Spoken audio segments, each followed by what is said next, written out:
I wonder what we got here. Fort Worth has issued a severe thunderstorm warning for Hill County and Central Texas until 10:30 p.m. Central Daylight Time. At 9:33 p.m. Central Daylight Time, a severe thunderstorm was located over Covington, or 11 miles northwest of Hillsboro, moving east at 20 miles per hour. Hazard, 60 miles per hour wind gusts and half-dollar-size hail. Nice. Source, radar indicated. Impact, hail damage to vehicles is expected. Expect wind damage to roofs, siding, and trees. Locations impacted include Hillsboro, Whitney, Itasca, Hubbard, Bloom, Covington, Benham, Carl's Corner, Aquila Lake, Lake Whitney State Park, Lake Whitney, Retreat, Abbott, Mount Calm, Malone, Vanellope, Mertens, Aquila, Irene, and Osceola.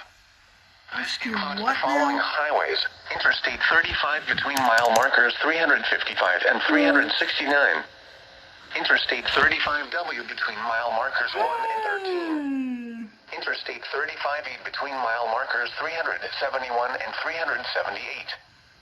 For your protection, get inside a sturdy structure and stay away from windows. No doubleheader.